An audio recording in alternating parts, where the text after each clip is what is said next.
What is your passion in life? What causes you to wake up and get up every morning and have passionate and ultimate fulfillment in life? You notice I didn't say purpose in life. I asked you, what is your passion in life? What is your mission in life? Do you even have a mission statement or a vision statement? You asked me to preach to you, and so that's what I'm here to do. Listen, passion can be more than a peaceful feeling of satisfaction.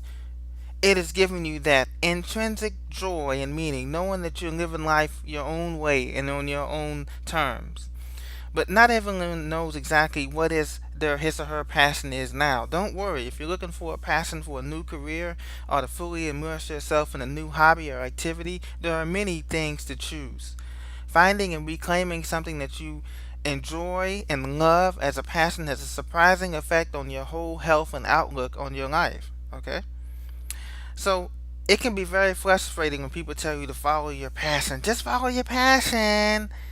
Of course, you would love to do that if you only knew what your passion was, right? But don't worry. With patience and practice, we all can find our passion in life and have that undescribable adrenaline rush that we get when we found our passion. Now, let me just name a few. For some people, they're passionate about foodie. They're a food addict. They love going to different restaurants. For some people, as you can see in this picture, they're passionate about working out. They want those biceps and triceps, and they get that adrenaline rush, and they look pretty good doing it too at the gym. Now, how can we find our passion in our life? Okay? I want to give you some tips today to help you start the process, okay? No holds barred, 100% unfiltered tips. The first way you can start your journey to finding your passion in life is that you have to be motivated, okay? There's no slack. There's no time for negativity. There's no time for just talking about it. Motivation does not come. It must be claimed, okay? Set goals and act your motivation will come, okay? Because setting goals will give you a long-term vision and also give you the short-term motivation. Now you try it, okay? Your goals now, just as you learned in school, they must be measurable, achievable, realistic, okay, and of a fixed duration, whether that's in days, weeks, months, years, or even just hours. With the 1 hour I'm gonna set aside just to read about my new business venture. 1 hour I'm gonna set aside just to work out. Or 30 minutes to take a walk around the lake with my wife to build a better relationship as the girlfriend or boyfriend, whatever the case may be. Remember, not to leave tomorrow, to leave to tomorrow what you can do today, right now, because tomorrow is not promised to no one, okay?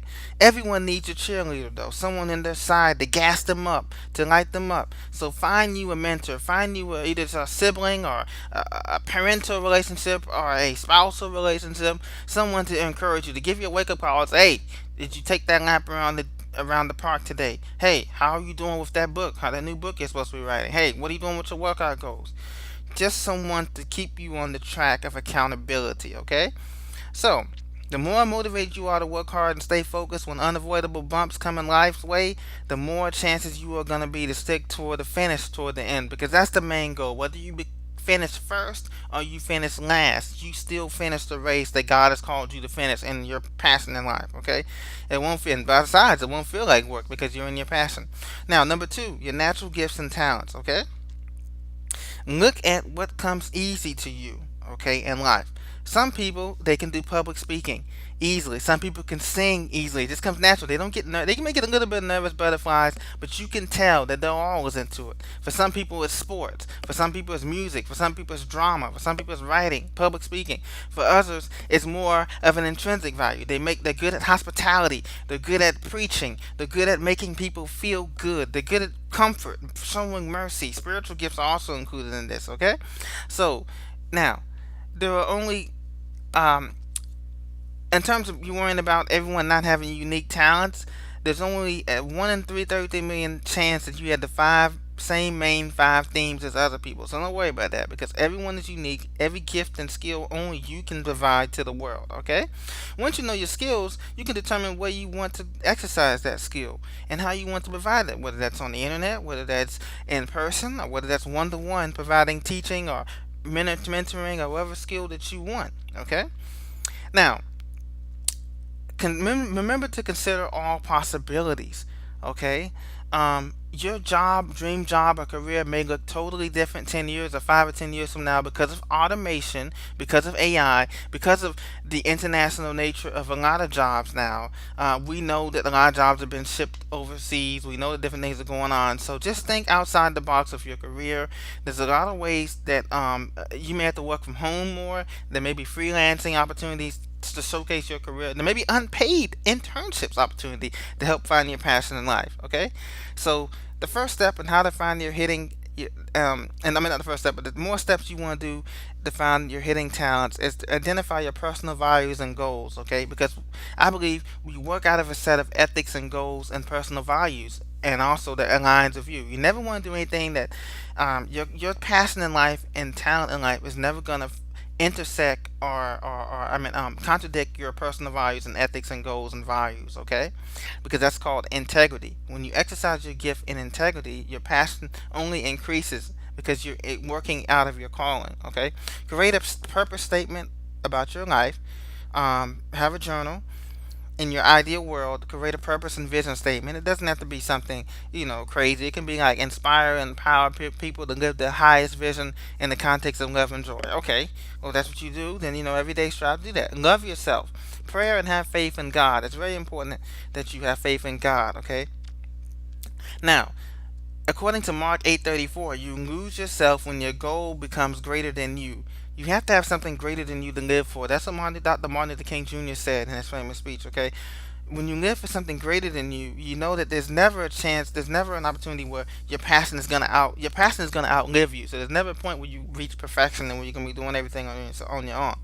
So now, when trying to find and achieve your God given purpose, consider the need not only to dedicate yourself to what will bring the greatest satisfaction in your life, but also to something greater than you. Of course, the best thing you can do is to understand and follow God's plan for your life, and that's anchored in the cross, which you just celebrated Easter.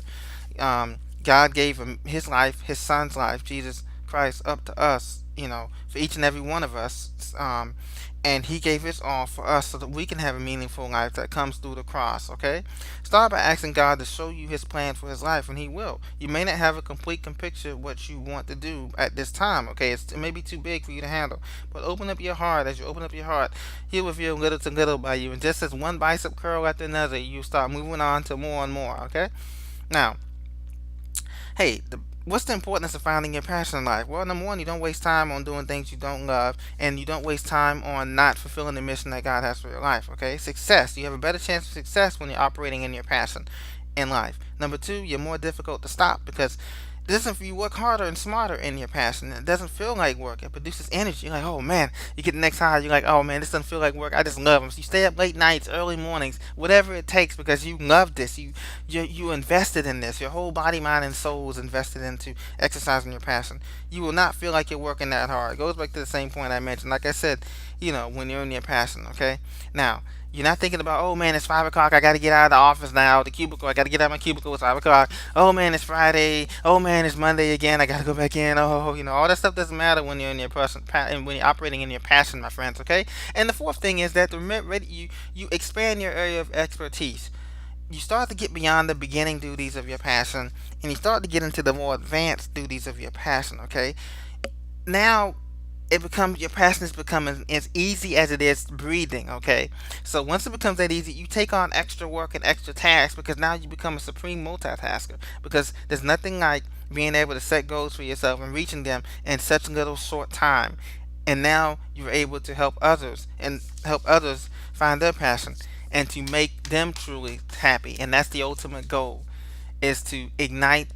Once you've discovered your passion, you're operating in your passion, you actually start igniting other people around you, your neighbors, your family, your friends, your coworkers, your church members, and their passion. And that's the beauty of it, my friends. The cycle continues. So once again, I encourage you to seek your passion in life by seeking God first, seeking others, your friends, your trusted friends and neighbors, and start the work. It's gonna be hard. Like I said, when you work out that first time and you're curling them biceps, you're doing things, you don't all of a sudden come out like Arnold Schwarzenegger or like these personal trainers. But you start doing one curl at a time. You work your way up 10s, 15s, 20, 25, 30, months after month. You start getting those reps in. Then once you get those reps in, you start getting cut up. Then you start adding more weights, getting that strength in. That's how it works. It's a step-by-step process. But if you don't get on the webman, if you don't go, then nothing will happen. So get started today in finding your passion, my friends. It's not not too late.